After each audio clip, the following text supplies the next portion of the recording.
Paksa gitu. Nah, Bentar tak hubungi Dwarkan ya, nggih, Mbak Ayu. mboten napa-napa Bapak, karena kan Oke, sip. ini dari rumah masing-masing kan, ndak Iya, apa-apa. iya. Ya. Nggih, Maaf, nggih. saya pakai kaos ini, tadinya baju saya lepas nih. Kaosnya baru, cie. Baru. Baru, nggih, Ya, napa. sejak dulu belum saya pernah saya pakai, Mbak. Baru kali ini sama foto kemarin itu. Eman-eman sih. Ya, ya. Mboten napa-napa, Pak. Oke, Niki nggih, Bu Rida kalian, Mbak eee, Linda Mbak nggih. Rida santai mawon kalau misalnya beliau-beliau masih di perjalanan pulang, mboten napa-napa. Udah. Nggih. Mbak Linda, mohon ini udah Mbak Ayub standby sama Bu Rida nggih jenengan aturi. Makasih. Assalamualaikum.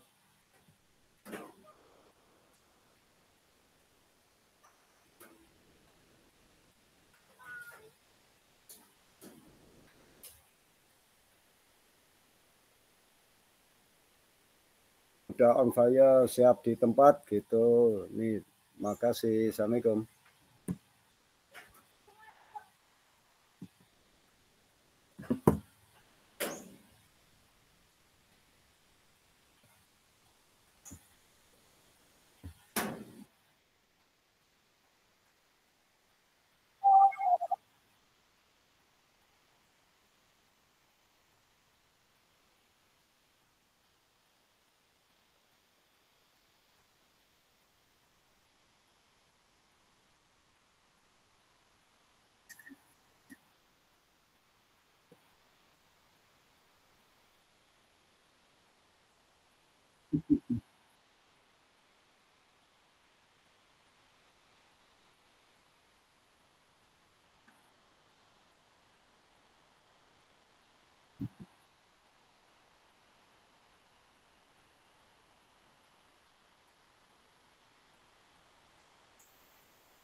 Hari ini PMO ketiga, Pak. Dian ra wis aku awal bulan wis PMO 3 wis kanca-kancaku mbuh wis mulai apa urung wis ngeri tenan. Yang penting kita rileks aja. Wah, tos dulu Mbak, tos dulu. Bapak kok pakai plastik toh? Enggak, ih piye toh? Lah nggak dikasih itu kok. Kasih mopnya kah? Nih, ini ada cangkir toh Pak dibagi. Iya. Saya ini foto saya toh ada nama Nah, ya. kemarin kok nggak dikasih Mbak Yub? Ya nih, terus ini nama terus tulisan. Gini, besok gini Mbak Yub. Ini Apa? mumpung beliau belum masuk. Ya, ya. Kapan suatu ketika Mbak Ayub ke Seragen, sudah Ya. kita kondisikan. Oke. Tapi ya itu mohon nanti kita dibawain muknya. Iya dong. Muknya api. Gampang pokoknya ini tadi udah saya bersama 6 kepala sekolah itu udah saling sharing. Pokoknya suatu ketika walaupun kita nanti tidak ada luring, andai kata tidak ada luring, tapi suatu ketika Mbak Ayub ada acara Seragen, langsung mau kami serobot gitu. Siap. Syukur-syukur malah Mbak Ayub menyempatkan diri untuk ke Seragennya gitu. Ini tadi dikondisikan. Yang penting kan muknya itu.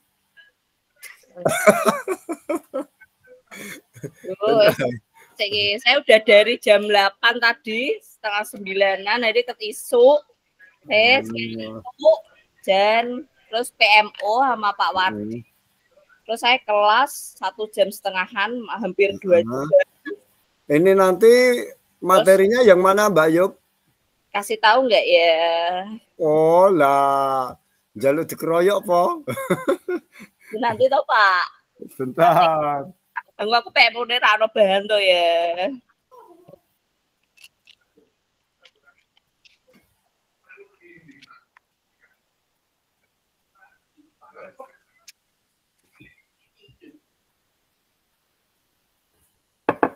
Bentar Mbak Yub ya. Tolong cermati Mbak ya. Apa, Pak? Nih, siapa nih? Wah. Kecil, punya muk juga ya. Iya dong, nih. Ya, ya, oke, sama ya. Oke. Pokoknya besok bawain Mbak Ayub, kalau enggak akan kita kondisikan dong. Nih muknya nih. Ini Bu Rida masuk. Oke. Ya. Mbak Linda udah? Ya, duduk relax dulu sambil ngambil minum dulu. Bu Rida punya muk enggak? Ini muk saya, Bu Rida. Iya, iya, iya.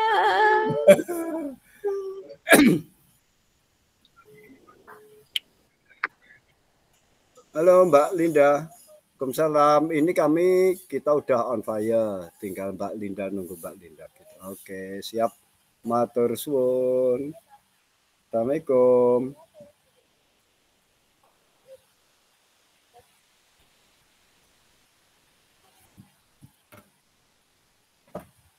Catatan lagi.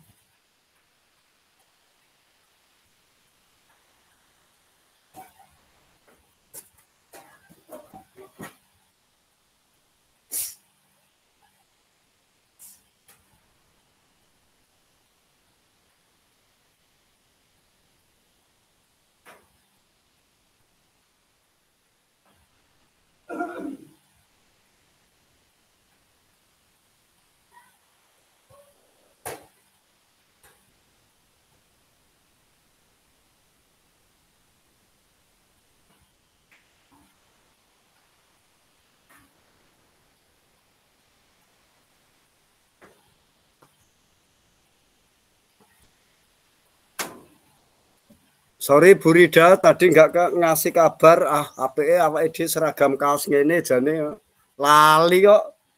Susu mulai ae. Pripun, Pak?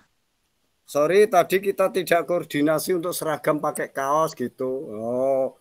Sama itu. Lah pripun? Jangan kaosnya oke rasanya no. Malah pengen aku kok.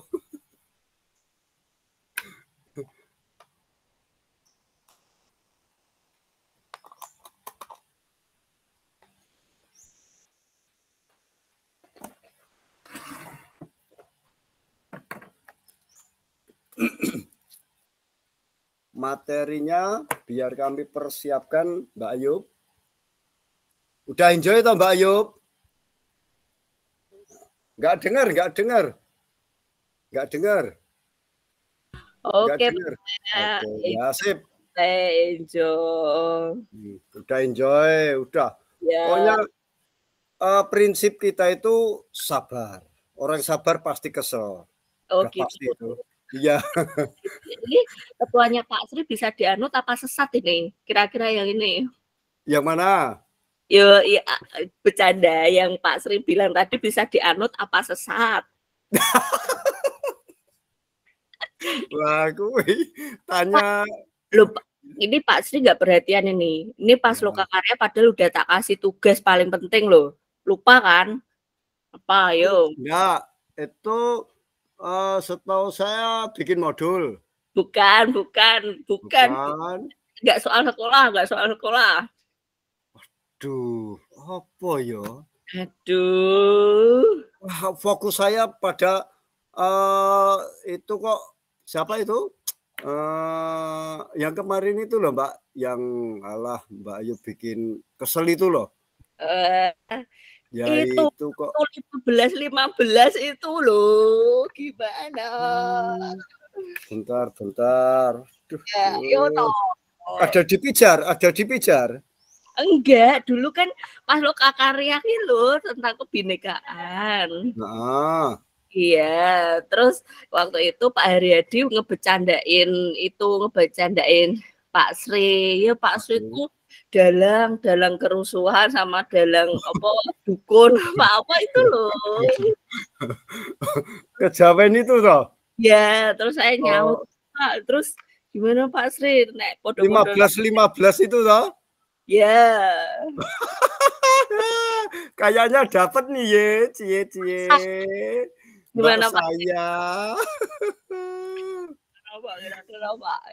Enggak, itu kan hitungannya enggak gitunya, Mbak. Juga termasuk kalau orang Jawa itu loh, itu permainan Jawa saja kok. Itu termasuk weton, tidak hanya jarak saja kok. Oh gitu. Misalnya walaupun jaraknya sama, tapi kalau wage sama paing itu tidak diperkenankan gitu. Sama misalnya, nah. Kliwon sama pon. Oh kliwon. Mbak Ayu kliwonnya. Enggak, dia yang Burida guyu-guyuan.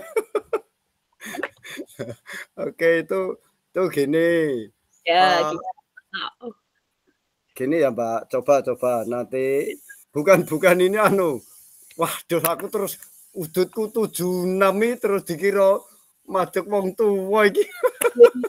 apa tuh ya kan jadi kearifan lokal gitu. Gini Mbak, arahnya itu jenengan yang pasti pegangan orang tua itu pasti ya Mbak ini. Tapi jangan dipercayalah. Anak nomor 1 dan anak nomor 3 itu enggak usah. Apapun jaraknya. Itu Bapak, itu Ibu saya udah bilang dari pertama Pak, itu enggak. Jadi enggak. Jadi saya kan anak satu-satunya walaupun anak satu-satunya kan tetap dihitung nomor 1 gitu. Itu Ibu saya udah nanti banget gitu. Alhamdulillah enggak nomor 3 Pak, nomor 1 juga. Wes komplit iki malah ngomong ke opo iki ra cetok. Kliwon sama pon ya. Oke, 15 ya. Iya.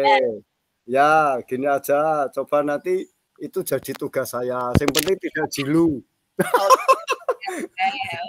Rokoknya Surya. Terus gulone 1 pres. Teh 1 pres gulone 2 kilo. Oh gitu. Oke, nanti saya cari coba nanti ya. Bapak tugas paling penting loh. Mbak Linda jaringannya outing. Ya tadi udah masuk, mungkin belum dengar. Ya Pak, nggak apa-apa, santai aja. Saya kira itu kemarin itu Mbak Ayu guyon kok molas-molas. Oke. Bener.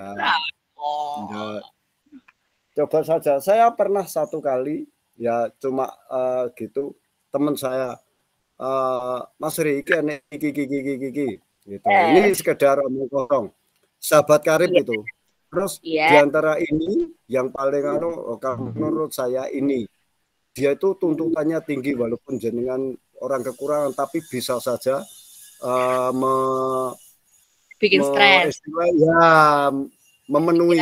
Ternyata sampai sekarang alhamdulillah juga memang tuntutannya tinggi dan seterusnya tapi bisa selalu terpenuhi gitu. Itu yang saya pernah buktikan itu. Burida itu kurang tahu itu nanti. Oke, ini Mbak Linda gabung baik.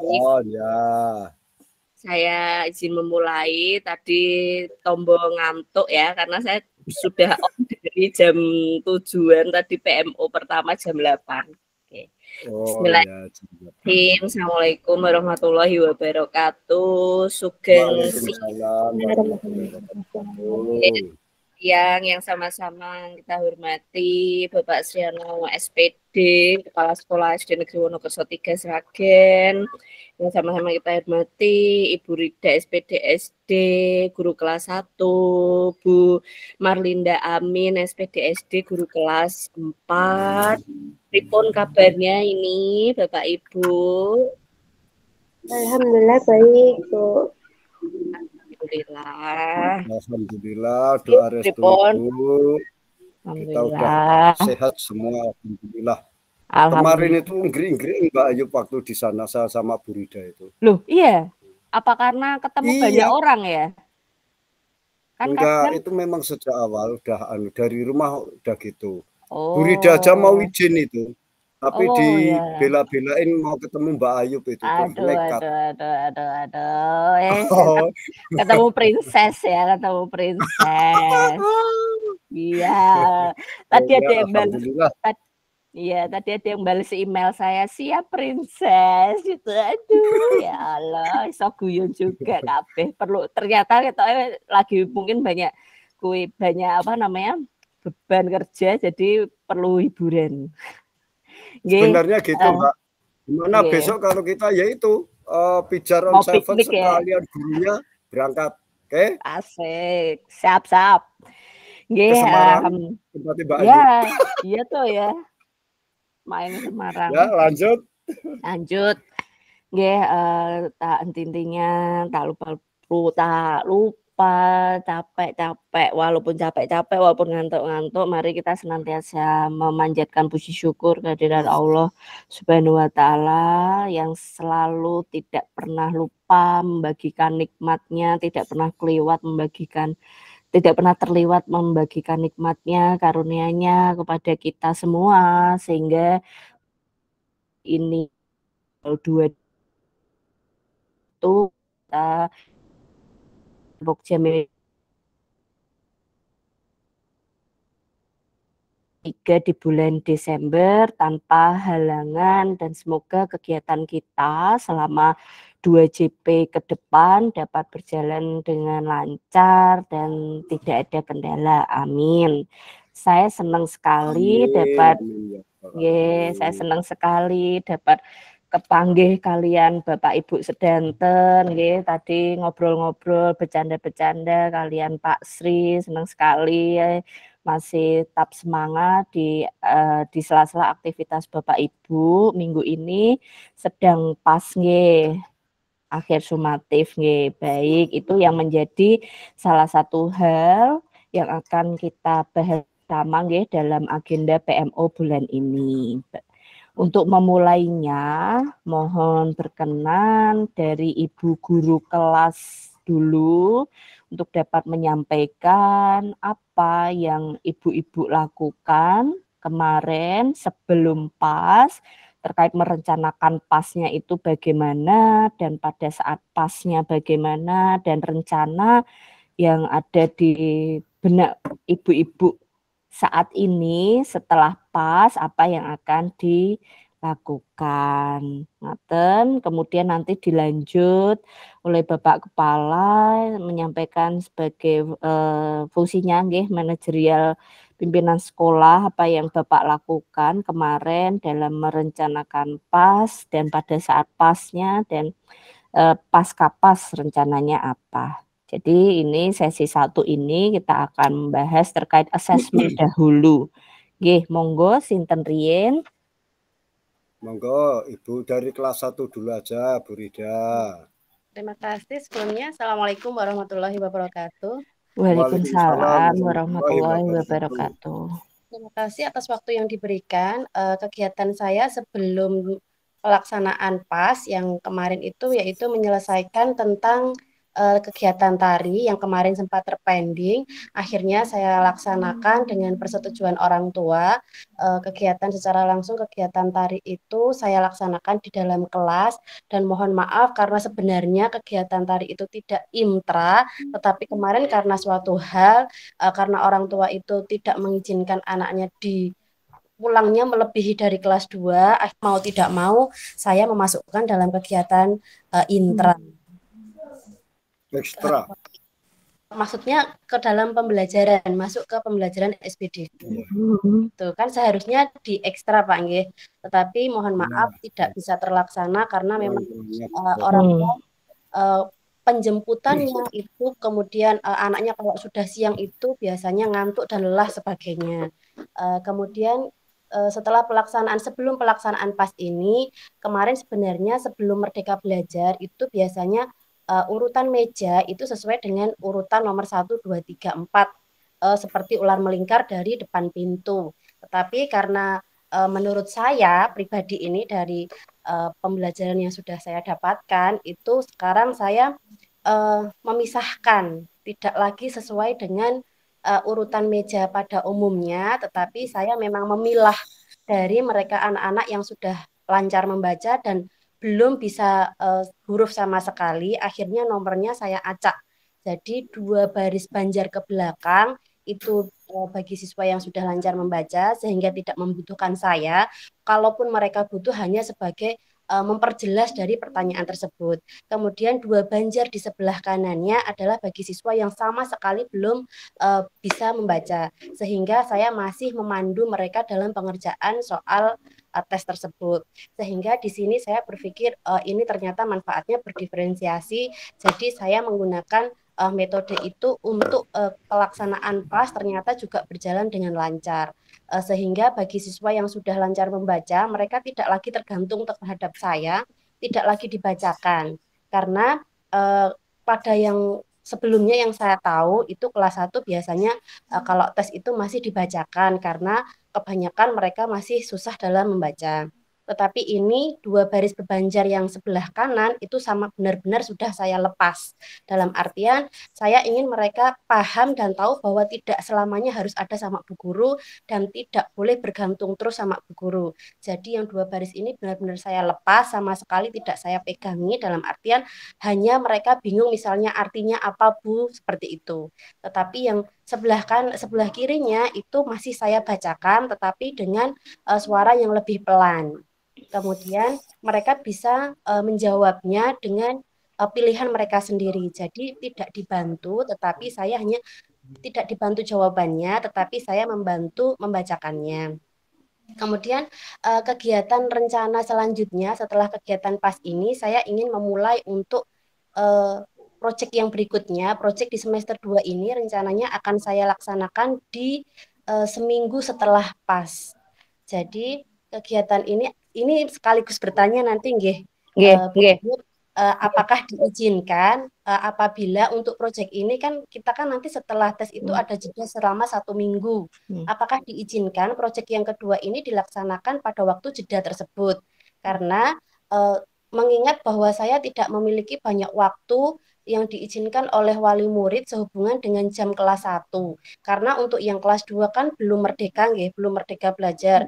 Jadi pulangnya itu diusahakan menurut wali murid itu mosok kelas 1 mulai luwih awan ketimbang kelas 2. Itu ternyata masih menjadi permasalahan di wali murid. Sehingga izinkan saya bertanya untuk yang proyek yang kedua ini rencananya akan saya laksanakan di seminggu setelah PAS. Jadi untuk saat ini sudah memulai, kemarin sudah dibuatkan Pak Sri untuk yang alat-alatnya itu sudah disiapkan. Nah, untuk eksekusinya itu saya menunggu dari Bu Ayub apakah bisa atau tidak. Gitu saja untuk kelas 1 Bu Ayub, terima kasih.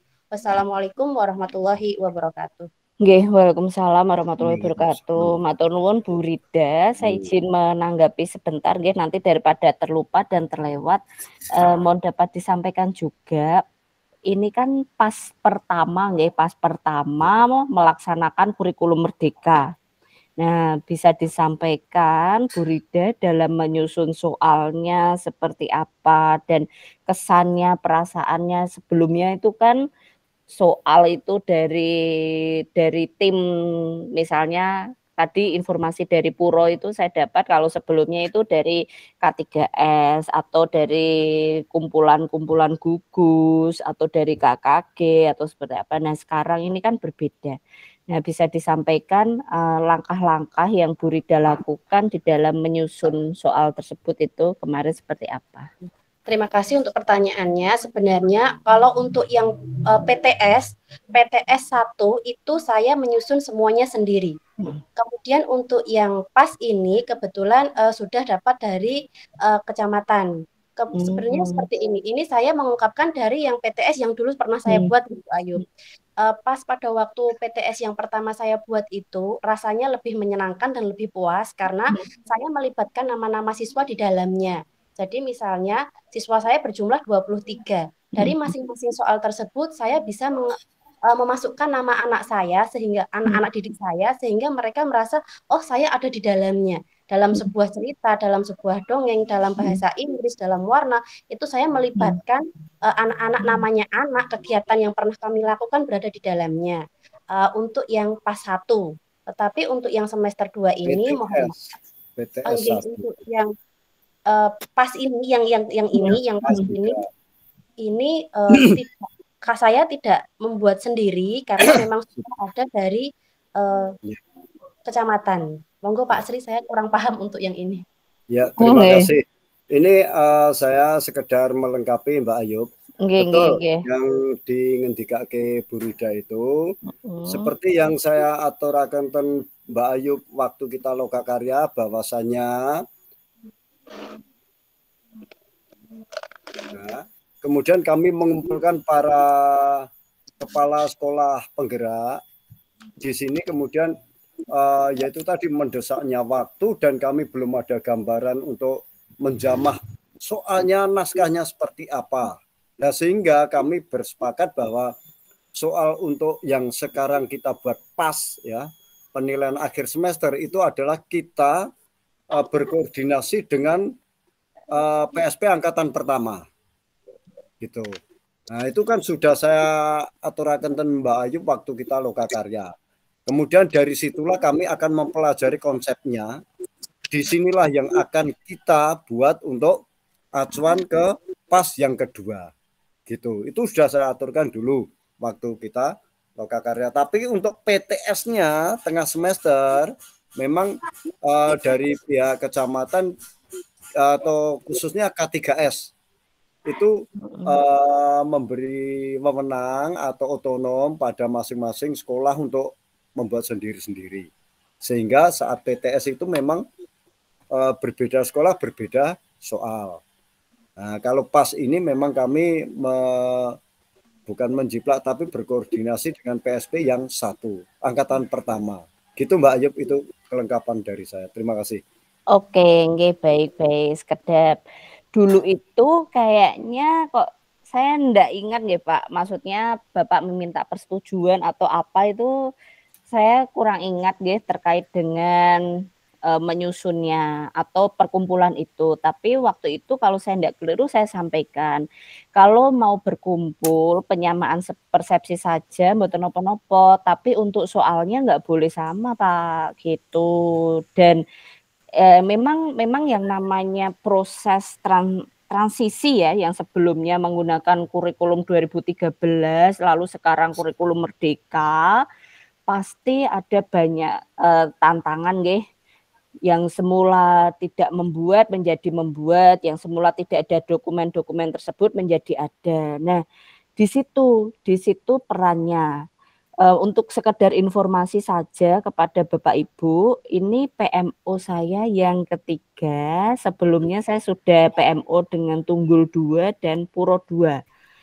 Dari kedua sekolah tersebut untuk asesmennya saya juga bertanya hal yang sama dan memberikan informasi, itu mereka menyusun sendiri Pak guru kelasnya. Jadi memang untuk proses asesmen itu di kurikulum merdeka, soal harusnya disusun oleh guru kelasnya. Namun kalau memang sudah terjadi seperti itu, nanti diuraikan saja di dalam refleksi apa yang menjadi kendala sehingga kemarin pada saat asesmen itu tidak dilaksanakan seperti panduan. Nanti diuraikan saja kendala-kendalanya begitu. Jadi yang pertama kemarin bulan November itu saya juga PMO sama Pak Didik nggih dari Kroyo. Itu saya sampaikan juga kalau mau berkumpul penyamaan persepsi, saling sharing mboten napa-napa, tapi kalau soalnya mau janjian sama ya jangan Pak, ampun gitu. Saya sudah menyampaikan hal tersebut sih Pak gitu. Tapi mboten napa-napa yang namanya proses ini pas pertama. Jadi kalau misalnya emang ada kendala nanti diuraikan saja.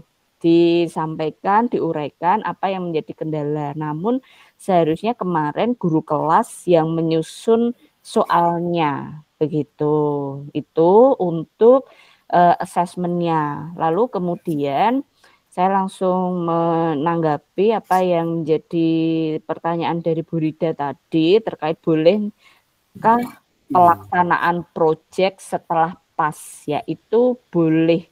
Jadi ada sekolah yang sampai saat ini P5-nya juga belum berjalan dengan baik. Jadi mungkin ada mispersepsi atau yang lain, bukan sekolah dampingan saya sih, gitu, sekolah yang lain gitu. Alhamdulillah kalau yang sekolah dampingan saya semuanya sudah mulai P5-nya. Jadi jadwal P5 itu boleh diblok atau dilakukan per satu waktu tertentu. Itu boleh. Namun yang saat ini akan saya bahas juga terkait dengan rapor PAS ini bagaimana semester ini gitu.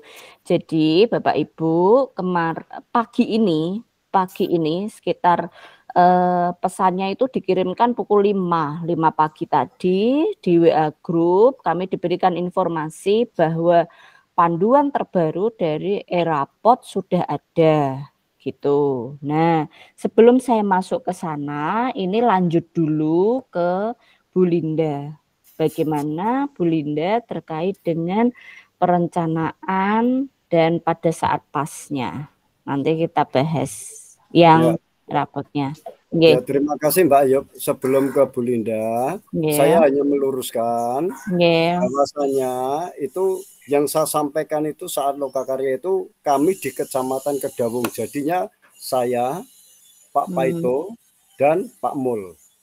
Kemudian Mbak Ayu penyampaian pelaksana, bolehkah kita kumpul asal kumpul itu terjadinya kami saat PMO. Padahal PMO kami itu pelaksanaannya setelah Lokakarya. Sehingga disitulah kami berhubung sudah ada kesepakatan atau persetujuan koordinasi dengan PSP 1. Jadinya ya soalnya kita lanjutkan gitu. Nah, Mbak Ayu memberikan penjelasannya itu adalah pada saat kami PMO dengan Mbak Ayu. Nah, PMO yang terakhir itu kemarin itu pelaksanaannya kan setelah Lokar. Nggih. Tapi sebelum pas nggih Pak nggih, tapi nggih. Ya, tapi sebelum pas kan kita sudah telanjur koordinasi 3 sekolahan ini sama. Sebenarnya kan tidak ada kewajiban untuk koordinasi dan penyamaan atau kekompakan atau yang lainnya Pak. Nyun sewu sebelumnya. Kalau misalnya ngobrol-ngobrol atau yang lain mboten nopo-nopo. Tapi di sini kan panduannya gitu. Jadi ya nyun sewu kalau misalnya disamakan ya berarti kalau menurut saya tiga-tiganya masih belum melaksanakan panduan sih Pak, kurikulum merdekanya. Dan kemarin kan saya minta maklum dari Mbak Ayub. Saya sendiri juga nggak enak karena sudah sepakat 3 sekolah dengan PSP yang 1 gitu. Ya, kalau saya juga nyun sewu sebelumnya walaupun yang PSP angkatan 1 ini adalah di tahun kedua di tahun kedua pendampingan gitu. Tapi kadang itu penerimaan, persepsi ataupun hal yang lainnya tidak bisa dijadikan acuan Pak gitu. Kadang walaupun sudah duluan tapi belum tentu sudah bener gitu loh. Jadi ya sharing-sharing nggak apa-apa, tapi nggak dijadikan acuan, harus seperti itu yang menjadi menjadi acuan tapi tidak disamakan gitu. Referensi. Kalau panduannya terkait dengan pengolahan dan pelaporan hasil asesmen ya tentu saja kita mengacu kepada panduan yang disampaikan oleh kementerian begitu. Kan sudah PMO kemarin saya sudah matur nanti PTS dan PAS kedua insya Allah kami siap mandiri. Sebenarnya Pak Sri nggak perlu pusing-pusing. Pak Sri tinggal memberikan instruksi kepada guru kelas. Silakan disesuaikan. Pak Sri memberikan instruksi kepada Bu Linda dan Bu Rida. Ini silahkan disusun soalnya. Nah, nanti dari situ dilihat hasilnya itu bisa menjadi evaluasi untuk bahan refleksi kemarin sejadinya sepemahamannya Bu Rida dan Bu Linda itu seperti apa gitu pada saat pas kemarin. Oke, tapi nanti disampaikan dan diuraikan saja. Ini bulan ini kan kita juga ada refleksi apa yang menjadi kendala kalau misalnya waktu ataupun yang lain-lainnya nanti disampaikan gitu aja. Siap Mbak Yuk. Nggih, baik, Oh, Mbak baik. Linda. Monggo Mbak Linda, silahkan. Terima kasih untuk waktunya, Bu. Nah, untuk persiapan PAS ini tadi sudah disampaikan karena soal itu memang sudah ada dari sudah tersedia, jadi memang saya juga tidak membuat kecuali untuk bahasa Inggris. Jadi bahasa Inggris itu yang saya buat sendiri gitu untuk bahasa Inggrisnya, dan seminggu sebelum PAS itu untuk anak-anak memang persiapannya lebih ke mereview materi, jadi materi-materinya itu seperti apa yang sudah dibahas itu apa saja, kemudian juga latihan soal-soal seperti itu. Nah, untuk pas kali ini memang dari segi soal itu di awal memang agak kaget karena bentuknya otomatis berbeda dengan yang sebelumnya. Kalau biasanya itu cukup 3 Romawi 1 pilihan ganda, Romawi 2 isian, dan Romawi 3 itu uraian. Untuk yang ini, tipe ini ada 5 tipe soal, ada pilihan ganda, kemudian ada betul salah, menjodohkan, isian singkat, dan uraian. Kalau untuk tipe soalnya sebenarnya saya mungkin sudah tidak masalah, tapi memang karena tidak membuat sendiri, materinya memang tidak sedalam atau ya berbeda intinya pembahasannya dengan capaian pembelajaran siswa-siswa begitu, Mbak. Kemudian untuk yang program P5 untuk tari di kelas 4 karena PMU terakhir itu kalau dimasukkan atau disatukan dengan jam SPDP itu tidak bisa. Jadi untuk kelas 4 akan dilaksanakan di jeda ini, Mbak. Jadi tarinya itu akan dimulai setelah PAS. Nah, nanti minggu depan itu akan dimulai untuk tarinya kembali, meskipun yang kemarin itu sudah ada pelaksanaannya, tetapi memang masih masuk di SPDP, begitu, masih masuk intra. Sedangkan kalau di ekstra, yaitu tadi siswanya berbeda di minat, kemudian juga jamnya kalau siang itu tadi banyak bertabrakan dengan kegiatan siswa di sekolah yang mengaji, kemudian ada juga yang kalau siang juga tidak diizinkan oleh orang tua. Demikian, Bu, untuk kelas 4. Oke, nggih. Baik, Pak Sri tadi ada yang ingin ditambahkan terkait dengan pasnya? Kalau saya tidak menambahkan, ya hanya sekedar yang pertama meluruskan tadi, kemudian yang keduanya memang itu betul sekali untuk bidang studi bahasa Inggris. Itu kemarin memang karena masing-masing sekolah mungkin berbeda materi Inggris yang diberikan, sehingga Mbak Linda menyesuaikan dengan anaknya, demikian juga dengan Bu Rida. Kemudian hanya saya pada ini justru timbul pertanyaan kalau pembuatan asesmen seperti itu, tetapi untung saja ini baru tahun pertama, kemudian tahun kedua. Nah, nanti pada saat tahun ketiganya itu untuk kelas 6 itu pembuatan naskah soalnya itu mengacu juga pada masing-masing sekolah, Mbak. Oke. Nyun sewu sebelumnya Pak Sri, tapi kita ke orientasi yang paling dekat aja. Yang paling dekat aja masih bingung dan nggak tahu terus pasnya soalnya hubungannya dengan nanti kalau pada saat kelas 6 itu kan gini, ada acuan, ada ANBK-nya. Kalau sekolah penggerak itu tidak hanya kelas 1 dan kelas 4 saja yang melaksanakan KM. Tetapi kalau memang bisa kelas 1, 2, 3, 4, 5, 6 pun boleh melaksanakan. Nah, disinilah yang menjadi pertanyaan kami. Kalau kelas 6 melaksanakan dan itu naskah soalnya kita sesuaikan dengan materi yang kita berikan, sedangkan dengan sekolah yang lain berbeda, itu nanti bentuk asesmennya khususnya terhadap yang lebih spesifik ini adalah ujian. Nah, itu nanti gimana, Mbak? ANBK-nya kemarin pripun, Pak, untuk Wonokerso 3? ANBK-nya mandiri. Ya. Soalnya bagaimana? Ya kalau soalnya otomatis sama dengan yang lain. Oke, itu kenapa kok sama menurut Bapak kira-kira? Nah itu karena sudah terprogram sistemnya dari pusat. Oke, jadi Pak, kalau kelas 6 itu kan terkait kelulusan. Ya. ANBK ini kan kebijakan baru yang diberikan oleh Bapak Menteri yang sekarang. Kalau dulu itu kan kita mengenalnya dengan ujian nasional. Betul. Tapi sekarang dengan ANBK. Ujian nasional ada nilai minimal atau grade tertentu yang harus dicapai oleh peserta didik. Kalau tidak mencapai grade tersebut, maka opsinya adalah tidak lulus. Ya, tentu saja kalau kita bicara tahun depan bagaimana, itu semua kembali kepada kebijakan Pak Sri.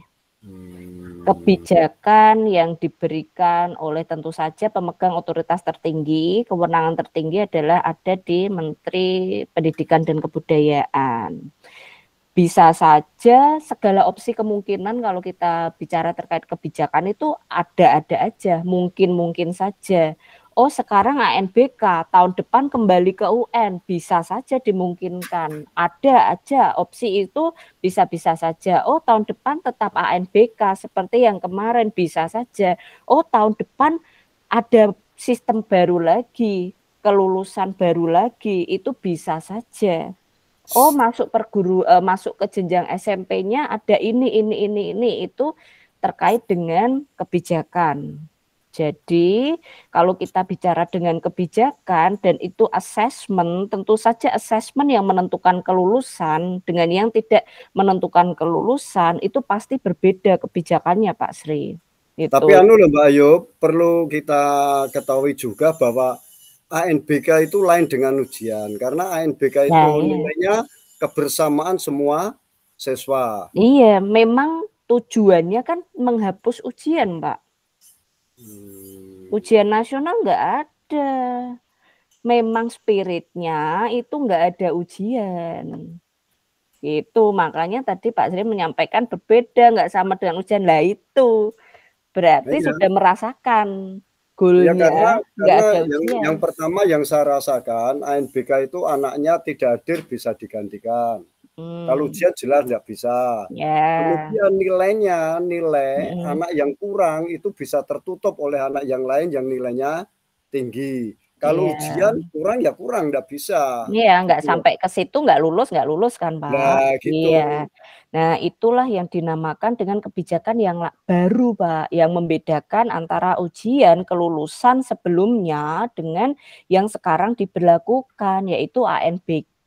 Berbeda dengan ujian akhir sekolah atau ujian nasional atau sistem-sistem yang sebelumnya spiritnya tidak memberikan ujian dalam tanda petik beban-beban ujian, stres ujian kepada peserta didik gitu. Jadi spiritnya di dalam kurikulum Merdeka khususnya terkait dengan assessment ini saya bukakan kembali nggih Bapak Ibu. Oke, nah sudah. Nah, ini adalah folder materi nggih, link materi yang tetap yang sama tidak berubah. Terkait dengan pelaporan dan hasil asesmen itu selain PKP, saya juga sudah memberikan link nggih, link materi PKP. Bapak Ibu bisa melihat di materi bulan Oktober yang menjadi acuan panduan pegangan itu adalah ini. Yang pertama, keputusan Menteri nomor 262/M/2022. Nah, tapi juga ada di sini juga panduan pembelajaran dan asesmen untuk PAUD pendidikan dasar. Kalau PAUD informasinya ada update. Tapi kalau untuk pendidikan dasar tidak ada. Nah, panduannya adalah ini. Serta materi kalau mau dibaca, bahan bacaan dibaca kembali. Salah satu menurut saya kekurangannya luring adalah apa yang disampaikan, materi-materinya atau interaksinya itu tidak terekam. Kalau daring itu kan terekam nggih. Saya bisa unduh, saya bisa unggah di YouTube, jadi bisa disimak kembali materi-materinya. Tapi kalau luring tidak ada fasilitas demikian dari panitia penyelenggara. Itu menurut saya salah satu kekurangannya gitu. Jadi acuannya dan pegangannya adalah ini terkait dengan assessment, sharing dengan rekan sejawat, dengan senior, dengan junior itu mboten nopo-nopo, nggak masalah untuk penyamaan persepsi, saling bertukar pikiran mboten nopo-nopo, tapi tetap yang menjadi panduan utama adalah panduan ini, panduan assessment-nya.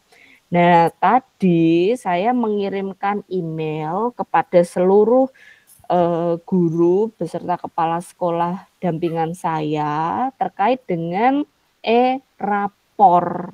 Ya, informasi ini baru pagi tadi saya terima. Itu ada di bulan November. Saya letakkan di bulan November. Nah, nanti rencananya kayak mau saya pindah sih, tapi karena sudah link ini sudah saya email, ya sampun.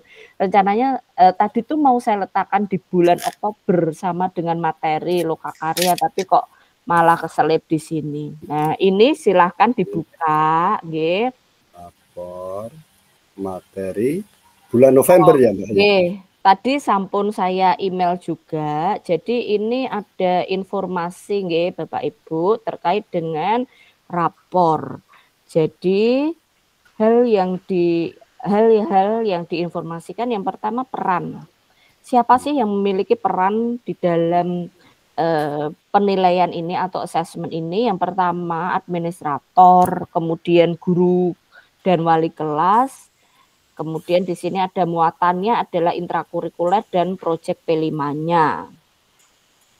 Yang perlu diperhatikan di sini, proses pada aplikasi e-rapor didasari oleh data yang terdapat pada dapodik masing-masing satuan pendidikan.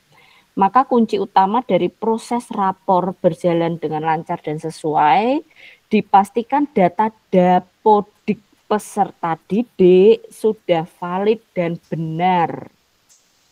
Kemudian di sini tugas dari administrator ada 1 sampai 10 ini terkait dengan teknisnya. Mendaftarkan web service, mengambil data dapodik, membuat data user, mengecek dan menyesuaikan referensi data dari dapodik, membuat referensi lokal, pembelajaran, mapping rapor, penyesuaian logo sekolah dan Pemda, tanda tangan Kepsek, tanda tangan wali kelas, input tanggal rapor. Menyesuaikan referensi tema, dimensi, elemen, subelemen, dan target capaian P5.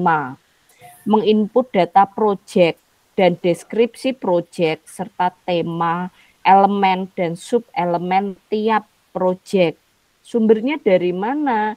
Dari keputusan menteri yang tadi saya tunjukkan tadi, 256 atau 56 tadi. Ini materinya juga ada di PKP, elemen, subelemen, dan elemen dan subelemen setiap proyeknya yang dipilih temanya. Kemudian menyusun kelompok atau kelas dan fasilitator proyek.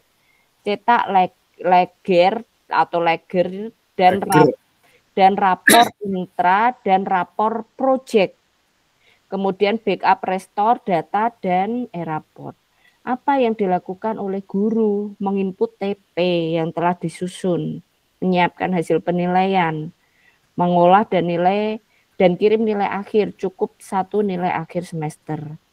Proses deskripsi didapatkan dari pemilihan TP mana yang sudah tercapai dan belum tercapai. Input capaian dan catatan proyek P5, nilai ekstrakurikuler. Nah, ini wali kelas. Nah, ini tampilan contoh cetak nilai rapor siswa yang nanti semester ini. Ya, mulai semester ini harus dilakukan. Jadi di sini ini kurang jelas nggih, rada blur. Ada identitas peserta didik. nama, sekolah, kemudian tahun ajaran, laporan hasil belajar. Di sini nomor, kemudian mata pelajaran, nilai akhir, dan capaian kompetensi. Nah, kemudian di sini ada catatan wali kelas serta pengesahan-pengesahan. Nah, untuk rapor P5-nya sudah keluar. Jadi yang kemarin menjadi pertanyaan, rapor P5-nya seperti apa dan bagaimana, pagi tadi sudah diupdate. Kalau rapor P5 adalah untuk masing-masing siswa, masing-masing peserta didik. Jadi nanti silahkan dibuka nggih, untuk P5 itu di setiap tema ada elemen, di setiap elemen ada subelemen. Jadi diinput dari situ, dari keputusan menteri tadi diinput di sini. Nah, nanti ada sudah berkembang, belum berkembang. Nah, ini dicentang-centang untuk subelemen ini peserta didik tersebut bagaimana. Jadi tidak ada, tapi berupa isian untuk rapor P5-nya. Nah, di sini link unduhannya untuk SD di ditpsd.kemdikbud.go.id. Kemudian ini ada nomor WhatsApp dari kementerian kalau ada kendala. Nah, selain ini, Bapak Ibu bisa melihat di panduan e-rapornya itu fokus ke panduan e-rapor SD. Ya, foldernya ini. Panduan e-rapor SD dibuka. Ini ada materi lagi terkait dengan langkah-langkah instalasi aplikasi e-rapor versi 2022.1. Ya. Langkahnya download dulu di sini, kemudian klik lanjut, pasang, selesai. Nah, ini passwordnya yang paling pertama ini admin 1234556 terus masuk. Nah, di sini ada filenya juga, nggih. Di sini ada filenya. Bisa mengunduh dari yang tadi atau dari sini. Ini kalau diklik, ini isinya file aplikasinya. Gitu. Nggih. Ini untuk e-rapor di semester ini tadi. Gitu. Jadi mari kita beralih nggih dari penyusunan soal, nanti bisa digunakan catatan-catatannya untuk refleksi dan evaluasi. Sekarang yang perlu diadaptasi segera mungkin adalah terkait dengan penyusunan e-rapornya. Dan sekali lagi Bapak Ibu, sekolah itu juga perlu melakukan refleksi secara berkala, evaluasi atau sharing session namanya terkait dengan materi. Nah, jangan kemana-mana yang saya bagikan. Sekali lagi, sejawat juga tidak masalah, tapi kita tetap panduannya adalah dari yang dibagikan oleh GTK. Nah, saya juga membagikan kemarin yang materi PKP-nya. Jadi PKP itu sudah saya bagikan. Di sini ada terkait dengan P5-nya. Nanti bisa dibuka nggih, dieksplor materi P5. Nah, ini dimensinya. Nah, di sini. Jadi mengambilnya dari sini. Nah, ada dimensi, subelemen dan elemen P5-nya. Oke. Jadi hanya tinggal mengambil di sini. Ini saya sampaikan sedikit lagi materi tentang P5-nya. Begitu. Oke, Bapak Ibu. Jadi silahkan langsung membentuk forum dan didiskusikan bersama terkait dengan pengisian e-rapornya.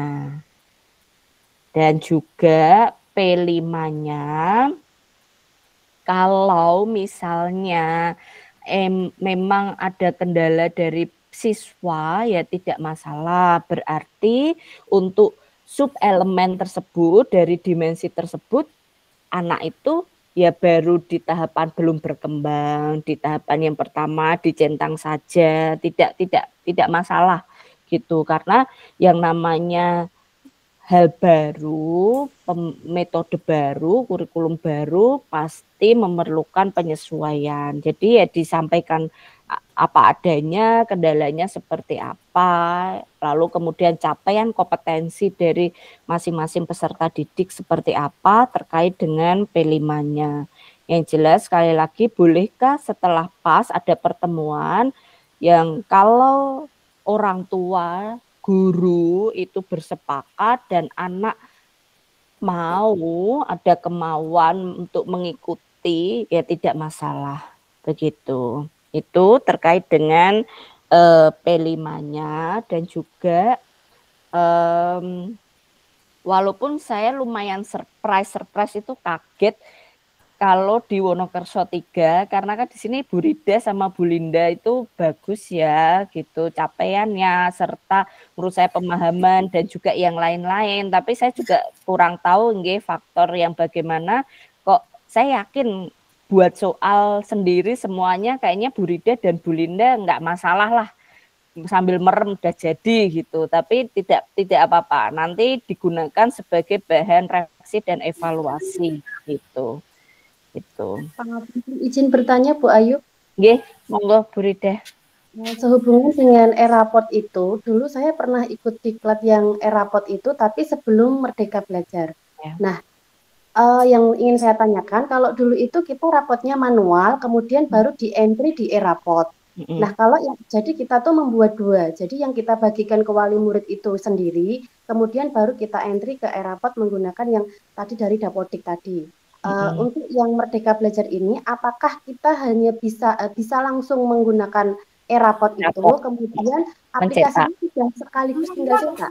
Nggih. Informasinya demikian. Jadi nanti elemen dan subelemen itu diinput, kemudian TP-nya diinput sesuai bidang studi, capaiannya seperti apa, diketik-ketikan kembali, nanti sudah ada template-nya, informasinya demikian. Jadi alurnya yang pertama adalah mengunduh dulu file e-raport di masing-masing laptop Bapak Ibu guru. Kalau ini misalnya kelas 1 dan kelas 4 ya berarti di Bu Linda dan Bu Rida dulu gitu.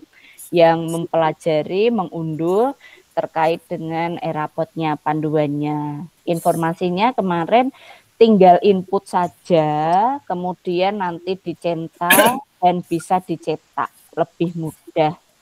Itu baru ada. Bahkan stempel, tanda tangan itu juga diinput. Jadi kayak kita ngedit dokumen itu tinggal ngeklik aja gitu. Tapi saya juga belum mempraktikkan ya secara langsung. Jadi ya nanti realnya seperti apa, dicoba dibuka dulu filenya. Berarti nanti ya Mbak Ayub, ada setiap anak menerima dua rapot ya Mbak. Betul. Yang pertama adalah yang secara keseluruhan sama, intrakurikuler. Ya, kemudian yang kedua adalah raport P5. Ya, P5-nya yang masing-masing anak berbeda istilah minatnya gitu ya. Boten. Jadi intrakurikuler mata pelajaran nilai masing-masing anak kan tentu saja berbeda nggih gitu. Hasil asesmennya seperti apa? Isiannya otomatis sama. Walaupun nilainya berbeda, misalnya matematika dan seterusnya itu sama. Nggih, jadi tadi saya tampilkan lagi sebentar. Enggak terlihat tak, Mbak? Nggih, sekedap. Coba saya juga tak buka, Mbak. Nggih. Raport SMP SMAD PDF. Yang PDF ini ya, Mbak Ayub? Nggih. Iya, yang ini. Ya. Yang tadi ada contoh lan. Nggih. Nah, ini Pak. Jadi yang diinputkan itu beda-beda setiap perannya. Ada administrator, admin dari sekolah itu yang pegang data Dapodik, kemudian guru, kemudian wali kelas. Berbeda-beda. Jadi ada beberapa pihak yang berperan di dalam menyusun e-rapot ini. Misalnya kok delalahnya adminnya itu juga Bu Linda, ya berarti wali kelasnya juga Bu Linda, ya berarti Bu Linda ya tugas nginput administrator, ya tugas nginput ya yang wali kelas, ya yang gurunya. Karena kalau di Wonokerso 3 ini kan misalnya tidak ada guru mapel atau semuanya guru kelas gitu ya, berarti cuma 2. Tapi kalau ada guru mapel ya berarti perannya ada guru mapel, ada wali kelas, ada administrator. Nah ini yang diinput itu banyak hal ini.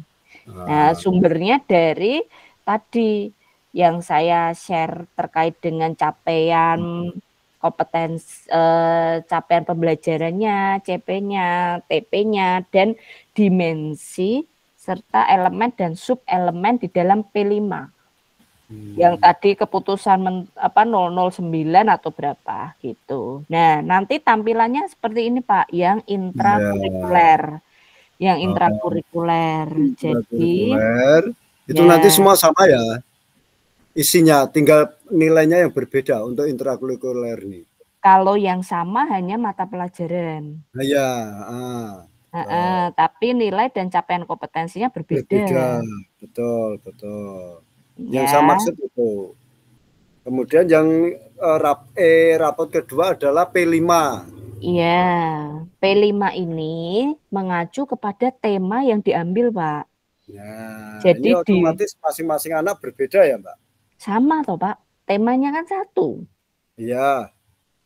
Temanya apa? Ini maksudnya kami tema 1, SD kami ada 2, tari dan rebana itu. Oh itu satu tema. Iya. Iya. Satu tema kan Pak. Lah setiap itu memiliki elemen serta ini. Kemana tadi? PKP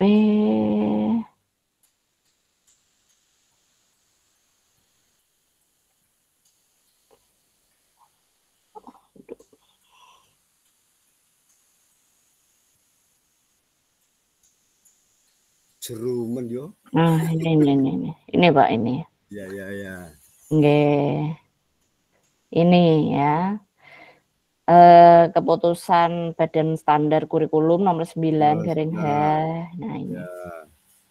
Nah, ini di sini itu sudah ada, Pak. Jadi tinggal nge-input.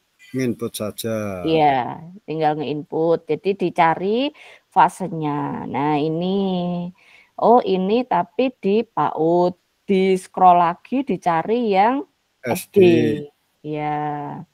Dicari yang SD, dimensi kebinekaan global. Ini banyak sekali. Nah, contoh ini nih. Nah, ini alur perkembangan dimensi kebinekaan global. Oh, di akhir fase ini seperti apa? Nah, ini nanti dieksplor, kemudian diinputkan ke sini, Pak. Terkait dengan temanya. Nah, ini yang berkembang dan belum itu nih dulu pada saat PKP itu ada mengerjakan rubrik ini saya buka dulu. Nah, jadi saya gedein dulu ya. Nah, nanti diisi mulai berkembang mahir, sangat mahir gitu, Pak. Oh, anak itu di elemen itu bagaimana, di sub elemen itu bagaimana, cuma tinggal nyentang. Tapi kan sebelumnya nginput dulu, Pak. Nginputnya pakai yang ini, dimensi P3-nya. Jadi menurut saya langkah pertama secepat mungkin diunduh dulu, Pak. Diunduh dulu file e-rapotnya. Iya, iya, Di iya. sini sudah ada rapotnya jadi ini diklik Ya, lagi. ya. Nah, ini diklik lagi. Kok Kopi.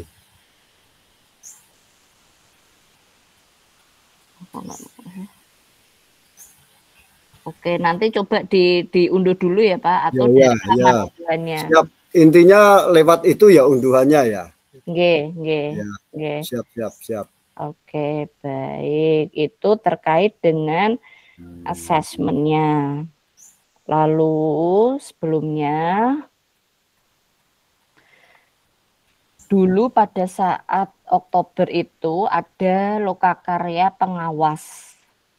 Namun karena kondisi serta satu dan lain hal, mungkin pengawas dari Wonokerso 3 kurang optimal.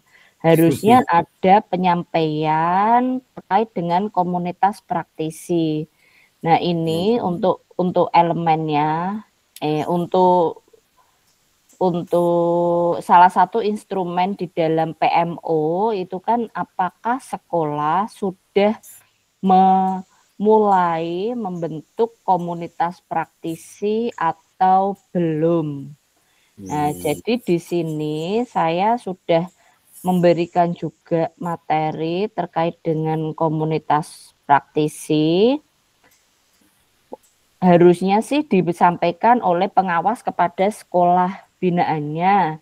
Namun karena yang tadi saya sampaikan, saya coba untuk sampaikan dulu nggih terkait dengan komunitas praktisi sepintas. Jadi Bapak Ibu nanti silahkan buka materi bulan Oktober. Lalu kemudian di sini ada copy of LK PS. LK itu lokakarya, PS itu pengawas sekolah, komunitas praktisi. Nah, di sini diklik aja, mana aja sama. Nah, ini sudah ada materi dan beberapa LK-nya. Jadi komunitas praktisi itu apa dan bagaimana gitu. Tahapan di dalam komunitas praktisi itu ada tahapan merintis yang paling pertama. Kemudian tahapan berikutnya itu menumbuhkan, tahapan berikutnya itu berkelanjutan. Nah, jadi di sini komunitas praktisi adalah wadah belajar. Wadah belajar antar kepala sekolah atau guru di setiap satuan pendidikan untuk berbagi praktik baik dan mendukung peningkatan kompetensi termasuk dalam implementasi kurikulum merdeka.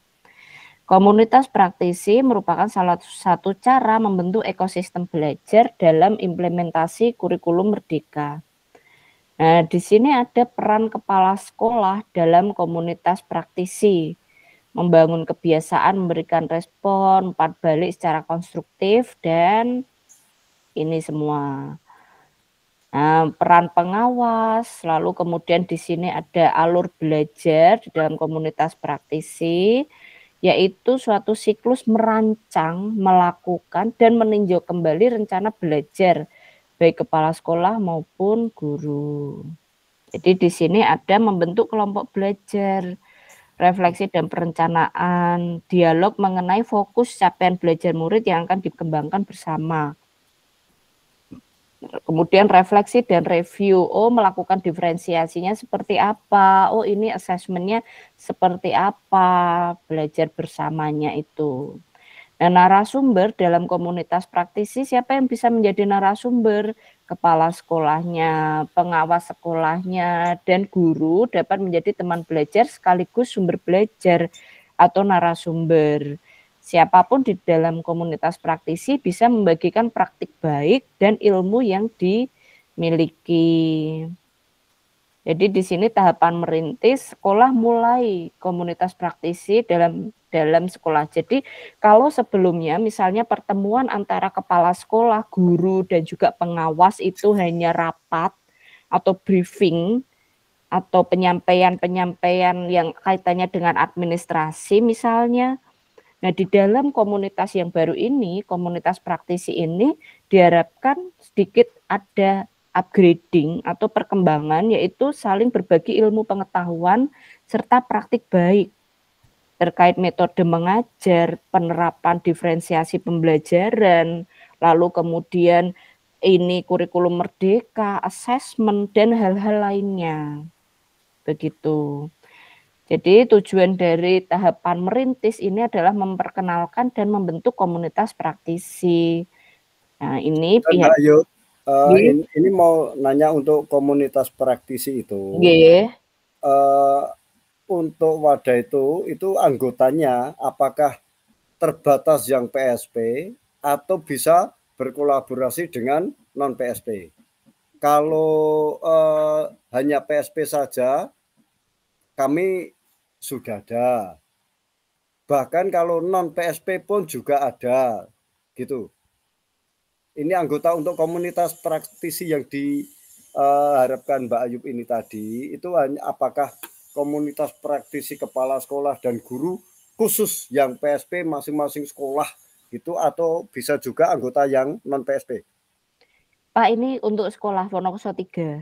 Ya. Ya, Wonokuso. Enggak, karena tadi adalah wadah belajar antar kepala sekolah. Berarti kan beberapa kepala sekolah itu. Oh, mungkin dimaknainya antar kepala sekolah, guru, pengawas.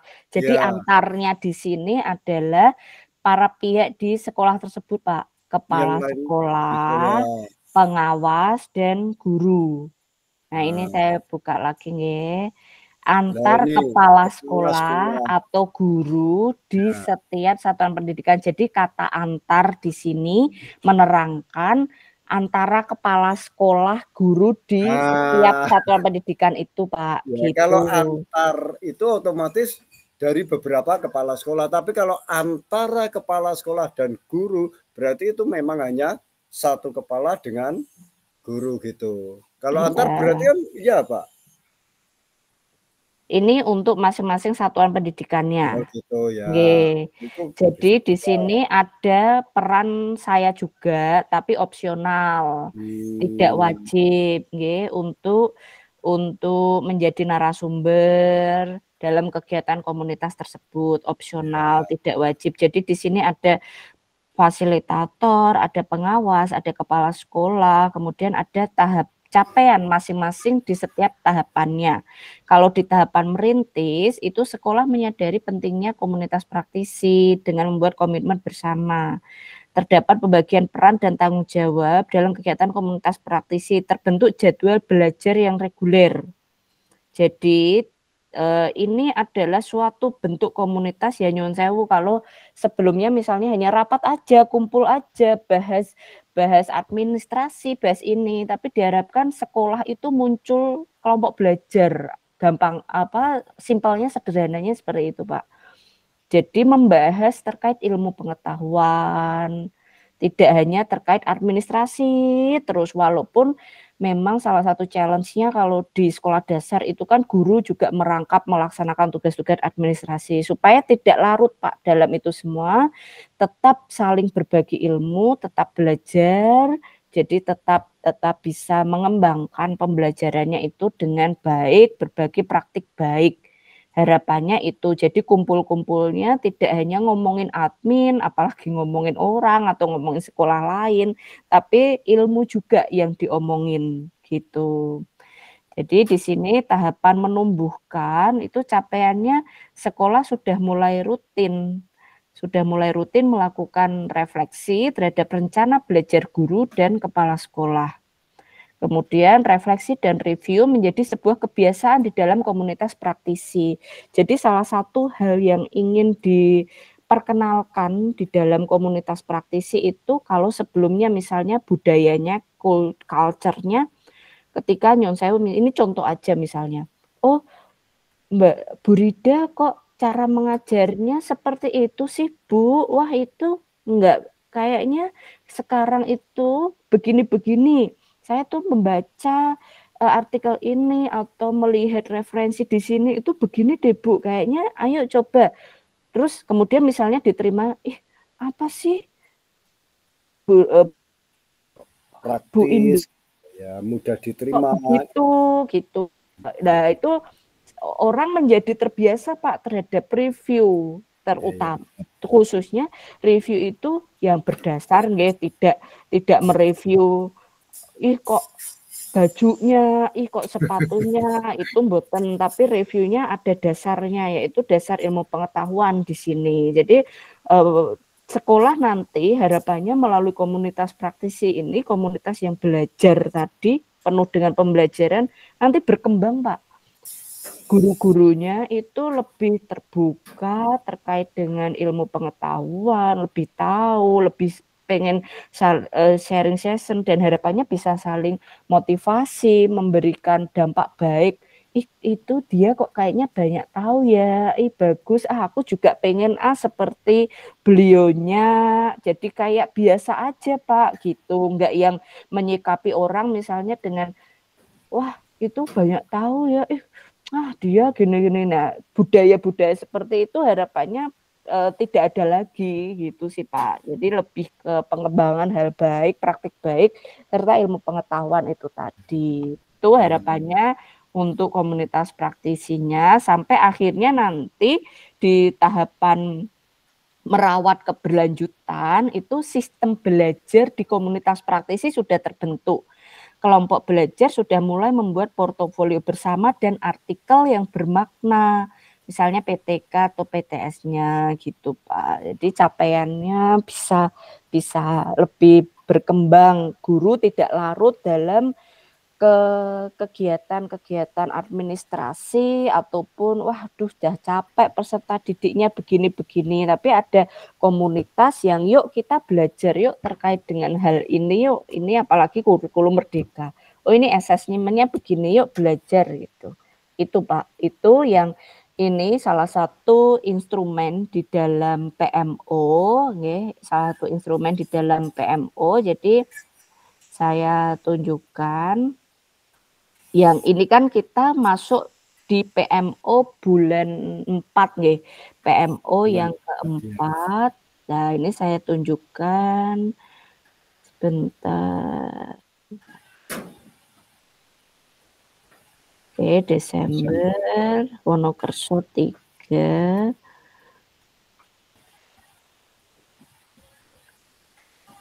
Nah, oke, komunitas praktisi selanjutnya. Berarti komunitas praktisi itu satu SD ya? Nggih. Bentar, ini guru. Oke, nah, kepala sekolah mengembangkan komunitas praktisi. Belum. Kepala sekolah belum memulai komunitas praktisi. Belum. Kepala sekolah memulai komunitas praktisi di dalam satuan pendidikan dengan mengenalkan dan membentuk komunitas praktisi. Kepala sekolah menjadikan komunitas praktisi sebagai agenda rutin. Kepala sekolah mulai bergerak menyebarluaskan pengetahuan dan praktik baik ke satuan pendidikan lain. Nah, harapannya kalau saat ini di pendampingan ya kan masih belum gitu Pak. Jadi nanti bisa sama-sama sharing dan dikembangkan terkait dengan komunitas praktisinya Pak. Gitu. Jadi monggo nanti didiskusikan. Jadi itu yang menjadi salah satu instrumen di dalam PMO yang akan kita lakukan setiap bulannya Pak. Jadi misalnya kok bulan 1 sampai 4 komunitas praktisinya belum, harapan saya di PMO bulan Januari itu sudah ada dan Bapak sudah bisa memberikan rencana-rencana, kabar-kabar terkait dengan komunitas praktisinya. Monggo nanti bisa disimak kembali nggih materi-materi ini, terus kegiatan-kegiatan ini.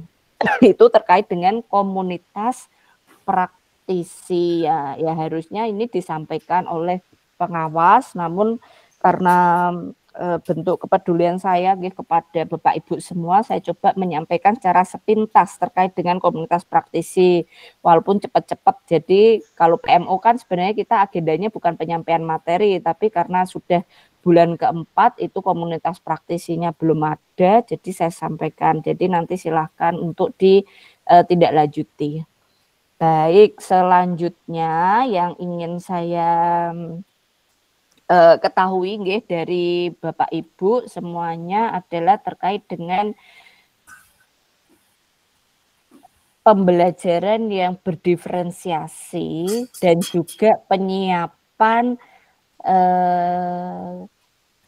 proyek akhir dari P5-nya itu kalau di binaan saya yang lainnya, dampingan saya yang lainnya itu kan ada yang sudah masuk ke gelar karya, ada yang sudah masuk ke festival begitu. Nah, itu untuk Wonokerso 3, apakah ada rencana membuat hal demikian atau ini menyelesaikan JP-nya P5 supaya bisa menulis raportnya atau dospundi untuk P5-nya tadi gitu.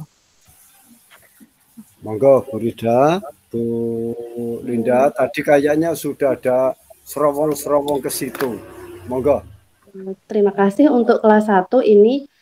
Sebelumnya untuk kelas 1 ini kami rencanakan untuk hari Senin itu nanti anak-anak action tari, satu anak satu, maju dulu satu-satu, itu nanti akan saya gunakan untuk penilaiannya. Kemudian nanti akan saya laksanakan serentak di halaman kelas kami, kelas 1, itu hanya di halaman kelas karena kalau di yang karya yang besar itu belum, sepertinya masih di halaman kelas dulu, kemudian nanti saya putarkan musiknya, kemudian anak-anak bersama-sama untuk menari, kemudian kami video. Untuk saat ini rencana saya hanya seperti itu saja. Jadi yang pertama pelaksanaannya penilaian di dalam kelas, satu anak menari satu-satu, itu dilaksanakan di dalam kelas, kemudian setelah selesai 23 anak nanti akan saya keluarkan di halaman kelas, kemudian menari bersama-sama. Untuk saat ini rencananya baru seperti itu, Bu Ayu. Terima kasih. Oke, baik Bu Rida, semoga dimudahkan, dilancarkan. Namun sekali lagi tadi ya, semoga penjelasan singkat saya walaupun rada cepat-cepat, tapi misalnya kok belum paham, monggo nanti dieksplor. Apabila kok kegiatannya banyak menemui kendala, mboten nopo-nopo, nanti peserta didiknya seperti apa, diakses saja secara natural, berarti baru mulai berkembang di capaian itu tidak masalah gitu. Jadi kalau untuk saya pribadi, untuk yang rapor, insya Allah tidak ada kendala. Mungkin saat ini saya kendalanya terhadap wali murid, Bu. Mungkin untuk menjelaskan rapot yang baru terhadap wali murid, karena wali murid saat ini kan orientasinya itu masih angka, ranking, kemudian baca tulis. Jadi untuk wali murid itu mereka masih keinginannya masih terlalu tinggi. Mereka seperti tidak memahami bahwa capaian saya itu sebenarnya sudah ada gitu loh. Saya harus menanamkan anak untuk mandiri, gotong royong, kerjasama, itu mereka tidak mau memahami itu. Mereka taunya anakku bijine apik untuk ranking. Itu saja yang mereka pahami. Jadi untuk saat ini saya lebih berat di wali murid, Bu Ayu. Terima kasih. Oke, baik. Memang itu salah satu tantangannya juga nggih, kalau dulu itu kan namanya orang sekolah udah zaman dulu banget, dari selama puluh-puluhan tahun itu kan ada ranking berapa, lalu kemudian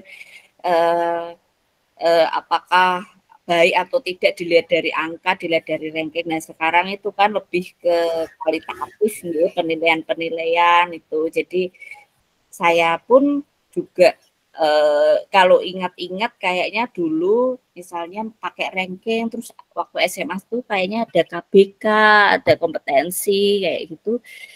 Itu lumayan bingung juga ya untuk misalnya dari peserta didik. Sebenarnya tuh aku tuh menguasai materinya enggak ya, lulus enggak ya, kok bacanya ini begini gitu. Nah, itu pelan-pelan saja, yang penting Bu Rida sudah mencoba untuk menyampaikan kepada orang tua murid, dan namanya juga proses nanti. Semoga semakin lama pendidikan di Indonesia semakin dikenal kalau orientasinya tidak ke ranking, tidak ke angka, tapi lebih ke kualitatif itu tadi. Oke, baik. Kalau dari Bu Linda, kalau untuk kelas 4 dari seni tari dan juga rebana, ada keinginan untuk bisa tampil ke hadapan siswa-siswa yang lain itu. Tapi untuk karena ini waktunya juga mepet, untuk sementara memang masih program P5-nya ini berjalan untuk penilaian dulu. Jadi penilaian untuk pengisian rapot dulu, karena tari yang diajarkan juga butuh pembelajarannya lebih lama, yaitu anak-anak memilih yang putri itu tari gambyong dan yang laki-laki adalah tarinya tari jaranan. Jadi masih butuh waktu di situ. Nah, nanti setelah pas, nanti rencananya juga kita akan tetap melanjutkan kegiatannya itu.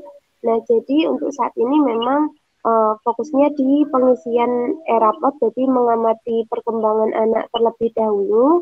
Kemudian tujuan akhirnya nanti apakah di akhir semester 2 itu nanti bisa anak-anak bisa menampilkan karya seninya. Nah, di sini kan untuk yang kelas 4 itu targetnya adalah anak-anak bisa berkelompok kemudian mengkreasikan tari itu secara berkelompok dengan kreasi pola lantainya masing-masing gitu Bu. Jadi membuat pola lantai, formasi, kemudian juga formasinya setiap kelompok itu seperti apa begitu. Nah, nanti anak-anak akan membuat itu di tujuan akhirnya nanti begitu Bu. Oke, okay.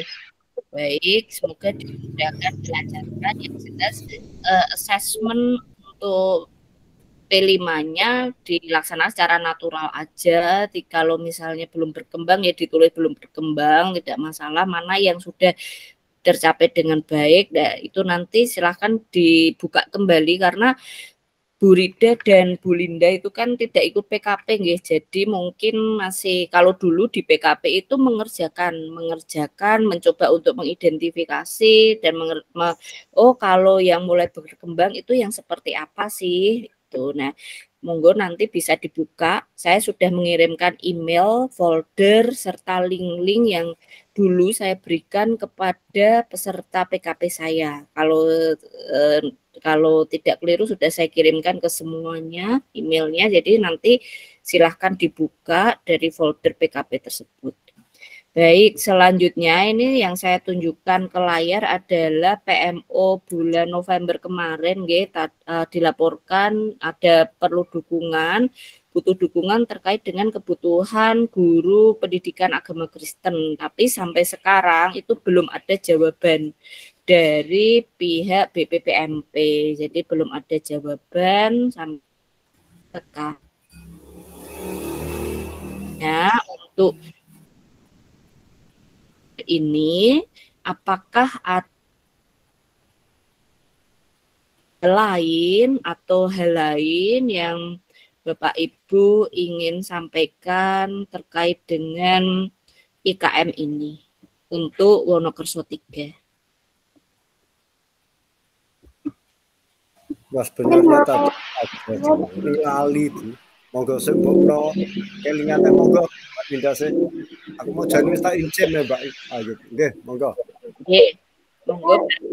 Ceritanya yang tadi Bu, yang kalau rencana saya kan, kalau setahu saya kan dalam 1 tahun itu 2 proyek.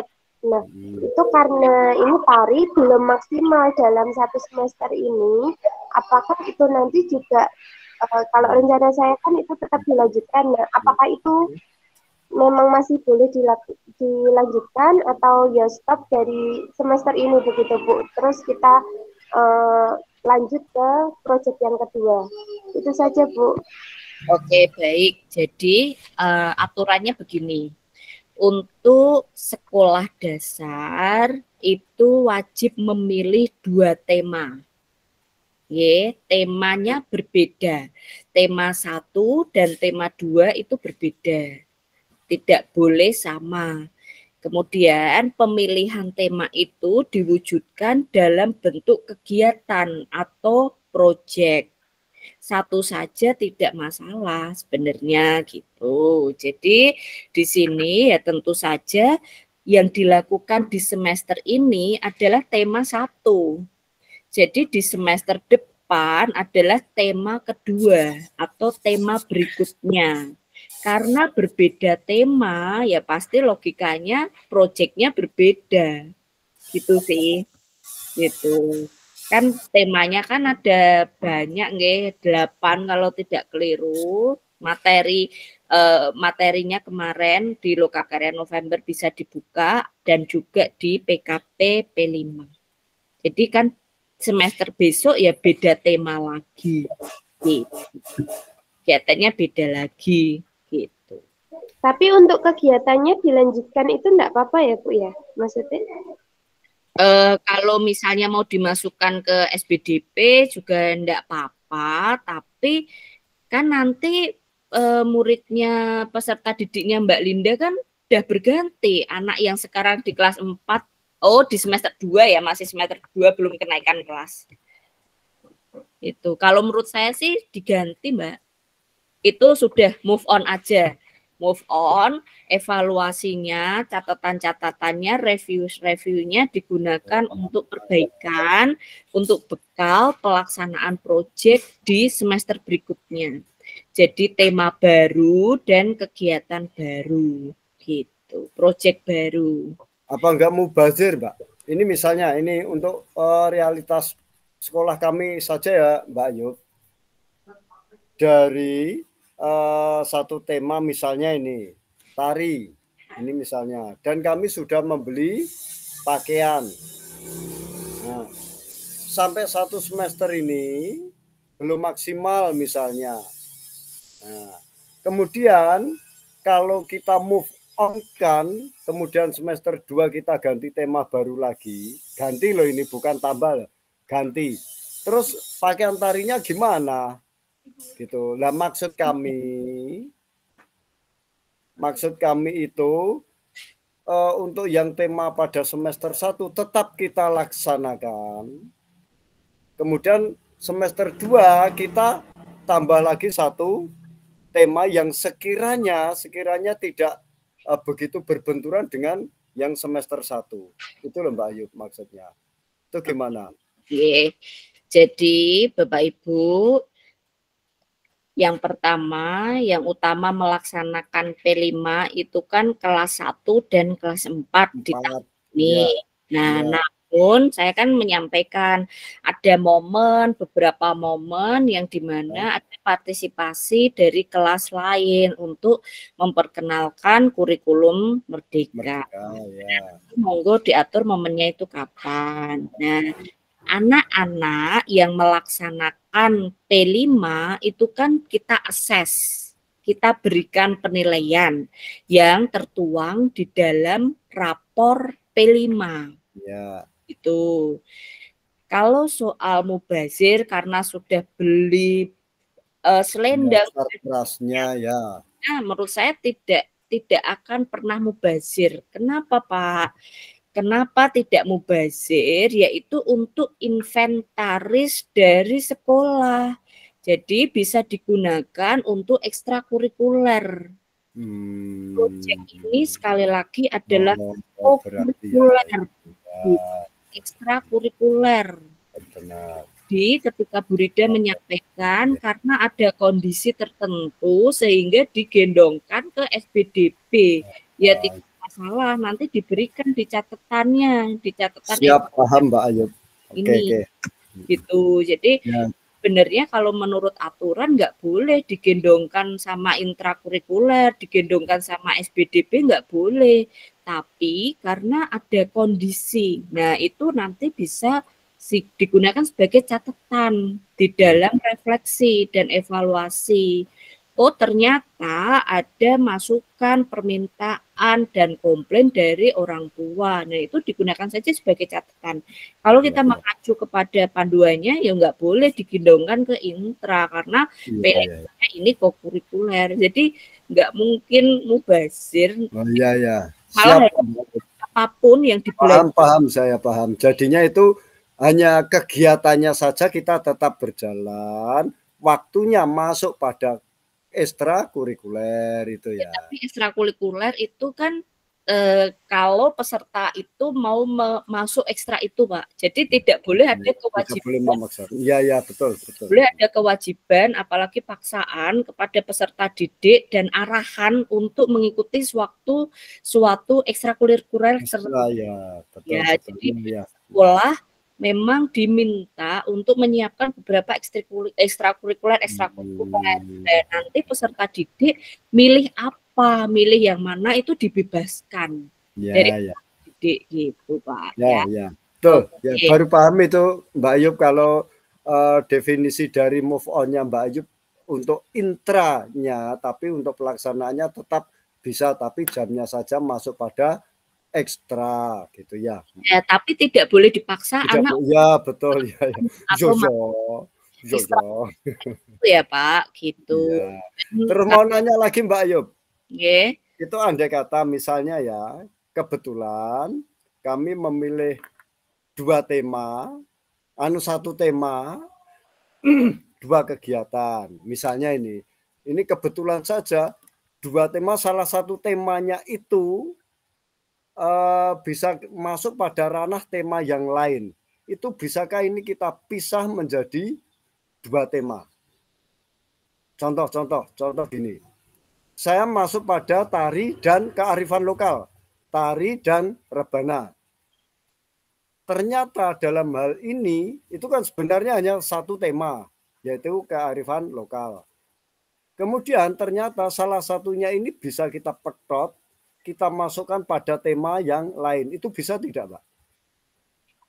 Jadi gini, Pak, proyek P5 ini itu dihadirkan di dalam kurikulum Merdeka, tujuannya itu untuk pengembangan karakter, value, dimensi P5-nya. Anak pelajar Pancasila yang punya dimensi ini. Nah, harapannya setiap semester ada pengenalan, pengembangan karakter serta dimensi baru dan lain sih, Pak, gitu. Jadi sebenarnya tidak wajib ada 2 kegiatan. Kalau memang sekiranya dipilih satu kegiatan dan itu cocok untuk dilakukan di kelas 1 dan kelas 4 tidak masalah, Pak. Namun misalnya barangkali karena pertimbangan serta kondisi-kondisi yang ada, itu kok kegiatan itu tidak cocok untuk kelas 1 dan kelas 4. Jadi di kegiatan untuk kelas 1 sendiri atau proyeknya sendiri, tapi tetap satu tema, kelas 4-nya sendiri. Itu karena kondisi yang sudah dilakukan asesmen diagnostik, oh kok begitu ya tidak masalah. Tapi satu tema, satu kegiatan untuk 2 kelas pun itu tidak masalah. Nah, gitu nggih. Dan juga apapun nggih yang dibelanjakan terkait dengan tukin ini ya pastinya harus dijaga, dirawat, maintenance-nya segala sesuatunya gitu. Jadi, oh kok udah selesai buat proyek padahal udah ya harus jaga apapun yang akan begitu. Paham. Ya, paham Mbak Ayu.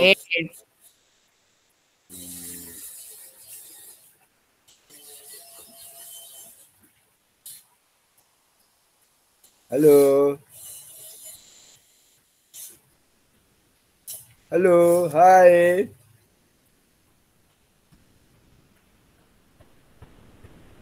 Sambung monitor.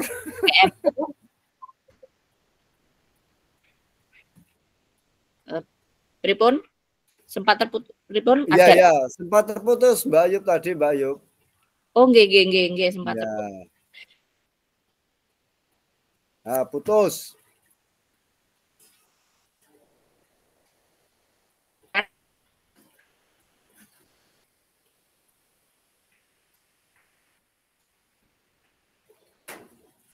Iya, kok internet. Halo? Halo, tadi putus. Putus lagi. Nggih. Mungkin punya Bu Rida, Mbak Ayub juga putus, Bu Rida. Nggih, sami, Pak. Oh, putus. Berarti kan orang gonku. lainnya Bapak lain yang ingin ditanyakan sebelum saya cukupkan? Oke, baik. Kalau tidak, ada ini untuk Mbak Ayub, khususnya untuk pengadaan festival atau apapun namanya itu tadi, itu apakah teknisnya, misalnya SD kami akan mengadakan istilahnya kewirausahaan, berdagang dan seterusnya. Kan SD kami sudah menanam sayur.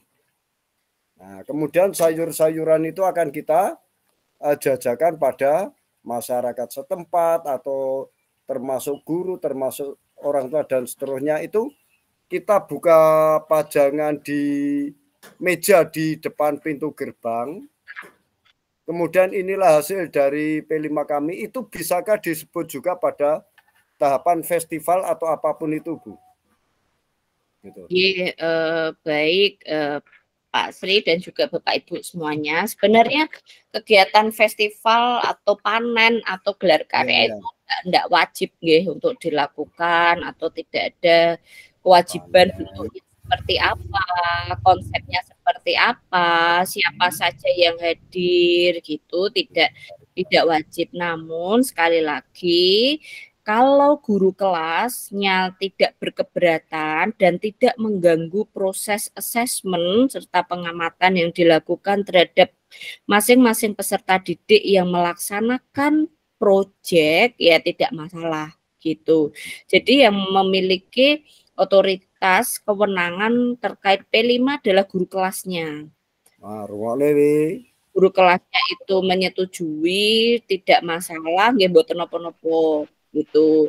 Itu baik dilaksanakan sebagai momen juga pengenalan kepada orang tua, kepada pihak-pihak sekitar sekolah bahwa ada kurikulum baru yang harus melaksanakan proyek, bisa menjadi edukasi juga ke masyarakat bahwa ada kurikulum baru begitu. Nah, jika tidak ada lagi yang ingin ditanyakan, saya ingin menyampaikan bulan ini itu pendampingan berikutnya adalah refleksi yang insya Allah akan kita laksanakan rentan tanggal 10 sampai tanggal 14-an kalau dijadwal. Nah, tanggal 10 sampai antara 14 ya. Selama 3 JP. Ya. Dulu refleksi pertama kita di bulan September, yaitu ketika Bapak Ibu melaksanakan kurikulum Merdeka ini kurang lebih sekitar 3 bulan. Nah, di refleksi Desember adalah Bapak Ibu melaksanakan kurikulum ini selama 1 semester atau 6 bulan. Silahkan dilihat kembali laporan refleksinya di bulan September. Di situ ada rencana tindak lanjutnya. Nah, apakah dari September ke Desember ini bagaimana rencana tindak lanjut yang disusun oleh sekolah? Apakah sudah terlaksana sepenuhnya, terlaksana sebagian, belum terlaksana? Nah, mana atau apa hal-hal yang menjadi kendala? Kenapa kok dirasa belum terlaksana secara optimal? Kemudian besok pada saat refleksi, Bapak Ibu menyiapkan file dokumen yang nanti ditunjukkan di forum ini. Bentar Mbak, file apa Mbak? File atau dokumen yang nanti di-share screen di forum refleksi terkait dengan yang pertama tentu saja pembelajaran berdiferensiasi. Ya, jadi bisa kemarin kan saya sudah menyampaikan dicoba untuk membuat dokumen pembelajaran berdiferensiasinya seperti apa. Nah, itu nanti ditunjukkan sambil disampaikan. Kemudian terkait dengan asesmennya ditunjukkan soalnya kalau misalnya kemarin ada dokumentasi asesmen pada saat asesmen formatif, asesmen sumatif, asesmen diagnostik itu nanti bisa disampaikan. Kemudian terkait dengan media pembelajaran, alat ajar, yang menjadi instrumen-instrumen pendukung itu nanti bisa ditunjukkan. Lalu kemudian terkait dengan P5. Oh, dokumen-dokumen pada saat foto-foto, video pada saat melaksanakan P5. Kalau jadi festival ya pada saat festivalnya seperti itu. Jadi ditunjukkan besok pada saat refleksi. Kemudian ada modul ajarnya, kemudian untuk semester depan kan ada mata pelajaran lain lagi, modul ajarnya rencananya seperti apa. Kemudian modul untuk P5-nya yang tema satunya seperti apa. Oh, rencana untuk melaksanakan tema 2 di P5 seperti apa. Kira-kira itu, nah itu yang akan kita laksanakan dan kita bagikan untuk refleksi yang kedua. Jadi refleksi yang kedua ini di bulan Desember, refleksi dalam 1 tahun itu hanya 3 kali. Jadi September, Desember, dan Februari kalau saya tidak keliru. Gitu. Jadi nanti juga disampaikan rencana tindak lanjut untuk 3 bulan ke depan bagaimana. Itu. Mohon Mbak Yub, untuk refleksi ini kami diberi kelonggaran waktu andai kata apakah itu sudah paten sampai tanggal 14? Andai kata agak ke sana. Iya, Pak. Kalau di jadwalnya itu sampai 14. Di jadwalnya PMO rentang 1 sampai 4, lokakarya 7 sampai 9, refleksi 12 sampai 14. Sebenarnya 12 sampai 14. 12, 13, 14 3 hari, tapi saya kan punya 7 sekolah. Dan ini kan 3 JP, kayaknya yang memungkinkan saya 1 hari itu hanya 2 sekolah saja. Jadi rencana saya mulai dari tanggal 10, 1 hari itu 2 sekolah aja. Jadi 4 hari refleksinya. Gitu. Ya, saya minta yang hari terakhir, Mbak ya, tanggal terakhir. 14. Ben fotoku ganteng kok pas kuwi pas ngechat ngono kuwi ya. Nggih. Semangat. Saya izin summary nggih, apa saja yang saya sampaikan hari ini. Yang paling pertama nanti Bapak Ibu penyiapan e-rapor, pengolahan hasil asesmennya. Kemudian komunitas praktisinya silahkan mulai dibentuk dalam tahap merintis, lalu kemudian P5-nya modul proyek dan penyiapan bahan-bahan untuk refleksi tadi. Kalau tidak ada yang ingin ditanyakan, didiskusikan, atau penyampaian hambatan serta kendala lainnya, PMO bulan Desember ini saya cukupkan, Bapak Ibu. Doa dan dukungan terbaik senantiasa saya berikan, saya panjatkan kepada Bapak Ibu semua. Semoga tetap semangat, nggih. Tadi terkait assessment tidak masalah Pak Sri, kadang dalam implementasi itu kepleset nggak apa-apa, nanti bisa untuk evaluasi gitu. Siap. Oke, baik. Mari sama-sama kita tutup dengan bacaan hamdalah bersama-sama Bapak Ibu. Alhamdulillah. Alhamdulillahirrahmanirrahim. Sehat selalu, selamat melanjutkan aktivitas. Insyaallah, amin, alhamdulillah. Bertemu di refleksi. Sugeng siang. Wassalamualaikum warahmatullahi wabarakatuh. Waalaikumsalam. Sugeng siang Mbak Ayub. Izin live Mbak Ayub, izin live. Sudah pakai, monggo.